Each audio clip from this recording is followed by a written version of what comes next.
एक जंगल में एक पेड़ पर एक गिलहरी रहती थी। वह पेड़ की डाल पर इधर उधर फुदकती रहती थी। पेड़ से नीचे आकर अपना दाना चुगती थी। दाना खाकर पेड़ पर वापस चली जाती थी। एक दिन गिलहरी ने सोचा, यहाँ जंगल का खाना खाते खाते बहुत दिन हो गए, क्यों ना शहर जाया जाए। गिलहरी शहर जाने के लिए एक सड़क के किनारे पेड़ पर बैठ जाती है। थोड़ी देर में वहां से एक ट्रक गुजरता है। गिलहरी उस पर कूद जाती है। ट्रक के अंदर सब्जियां भरी हुई थी जो गांव से शहर जा रही थी। गिलहरी ट्रक के अंदर मजे से सब्जियां खाती हुई शहर में पहुंच जाती है। जब ट्रक रुकता है तो वह उतर कर पास ही में एक दुकान में घुस जाती है। दुकान में अनाज रखा था। गिलहरी वह अनाज खाने लगती है। कुछ देर में दुकान का मालिक गिलहरी को भगाने के लिए आता है। गिलहरी वहां से भाग जाती है। एक आदमी अपना टिफिन लेकर एक पेड़ के नीचे बैठा था। उसने अपना टिफिन खोला तो उसके खाने की खुशबू पेड़ पर बैठी गिलहरी की नाक में पहुंची। गिलहरी खाना खाने के लिए बेताब हो गई। तभी वह आदमी पानी लेने गया। गिलहरी चुपचाप नीचे उतरी और उसके टिफिन में से एक रोटी और अचार को खाने लगी। कुछ ही देर में वह आदमी वापस आया। उसे देखकर गिलहरी वापस पेड़ पर चढ़ गई। वह अपने साथ रोटी का एक टुकड़ा भी उठा लाई थी। खाना खाकर उसे फिर से भूख लगने लगी। वह आगे चल दी। वहां एक जगह होली के लिए रंग तैयार किए जा रहे थे। दो बड़े बड़े ड्रम में होली के लिए एक चांदी का और एक सोने का रंग घोल कर रखा था। कुछ आदमी और औरतें इन रंगों को खाली बोतलों में भर रहे थे। गिलहरी को लगा यह कोई खाने की चीज है। वह ड्रम के किनारे पर बैठकर उसे खाने की कोशिश करने लगी। उसने अपनी जीभ उसे चाटने के लिए आगे बढ़ाई ही थी कि वह ड्रम में गिर गई। ड्रम से सोने के रंग की कुछ छींटें पास ही काम कर रही एक औरत पर गई। वह उठकर देखने लगी तो देखा ड्रम में एक गिलहरी पड़ी है और बाहर निकलने के लिए छटपटा रही है। उस औरत ने और लोगों को बुला लिया। तभी उनमें से एक बोला, इसे जल्दी से निकालो, नहीं तो यह मर जाएगी। एक आदमी ने एक बड़ी सी रंग छानने की छलनी से गिलहरी को बाहर निकाला और वहीं पास में एक और रख दिया। गिलहरी वहीं बैठी रही।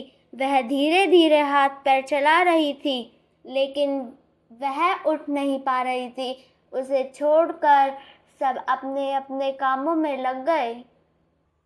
गिलहरी बहुत डर गई थी। कुछ देर बाद उसका रंग सूखने लगा जहां वह लेटी हुई थी। कुछ देर में वहां तक धूप आने लगी। धूप के कारण उसका रंग जल्दी से सूख गया। गिलहरी उठी और धीरे धीरे चलकर आगे चल दी। वह आगे जा रही थी। तभी उसने अपने आप को देखा तो उसका पूरा बदन सोने के रंग में रंग चुका था।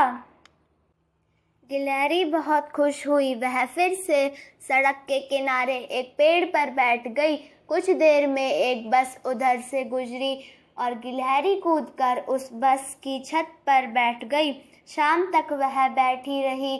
शाम को बस जंगल के रास्ते से गुजरी, लेकिन तेज स्पीड बस से गिलहरी उतर ना सकी।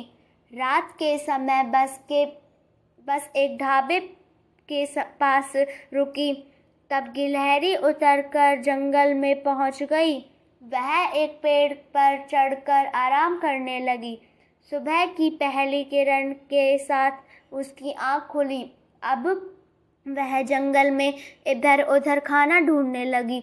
जंगल के सभी जानवर उसे देखकर हैरान थे।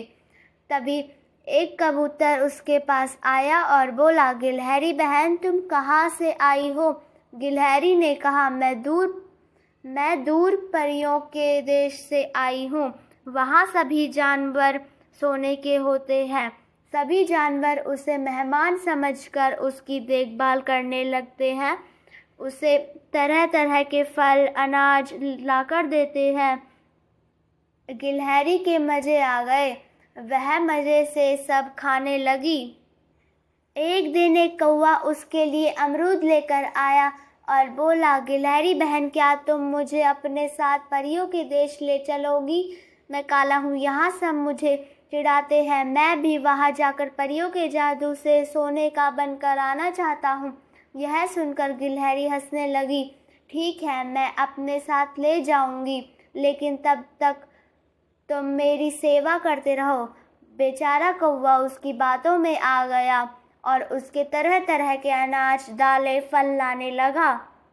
एक दिन गिलहरी हरी हरी घास पर कूद कूद कर खेल रही थी। तभी आसमान में काले काले बादल छा गए और तेज बारिश होने लगी। गिलहरी ने इधर उधर देखा, लेकिन वहाँ कोई भी पेड़ नहीं था। इस बारिश में उसका सुनहरा रंग धुलने लगा और जगह जगह से उसका असली रंग दिखने लगा। बारिश रुकने पर भी सभी जानवर उसके पास आए। उनमें से एक सियार ने कहा, भाइयों, इसने हमें सीधे साधे जानवरों को बेवकूफ़ बनाया है। इसे सज़ा मिलनी चाहिए। गिलहरी ने रोते हुए कहा, नहीं, मैं सच कह रही हूँ। ये तो यहाँ का खाना खाने से मेरा रंग फीका पड़ गया। सभी जानवर उस पर विश्वास नहीं कर रहे थे। तभी कौवा बोला, इसने सबसे ज़्यादा मुझे बेवकूफ़ बनाया है। इसने अपने साथ ले जाकर मेरा रंग भी सोने जैसा करने का वादा किया और रोज़ मुझसे नया नया खाने को मंगवाती थी। कुछ देर इसी तरह भीड़ लगी देखकर जंगल का राजा शेर वहाँ आया। उसे देखकर गिलहरी कांपने लगी, क्योंकि अगर शेर को उसकी चालाकी पता लग गई तो वह उसे खा जाएगा। शेर ने पूछा तो गिलहरी ने सारी बात बता दी। यह सुनकर सभी जानवर हंसने लगे। शेर भी हंसने लगा। वह बोला, चलो हम तुम्हें माफ़ कर देते हैं, लेकिन तुम्हें वादा करना होगा कि आज के बाद तुम शहर नहीं जाओगी। अच्छा खाने का शौक तो आज तुम्हें मरवा देता। गिलहरी रोते हुए बोली, महाराज, मैं आज के बाद कहीं भी नहीं जाऊंगी।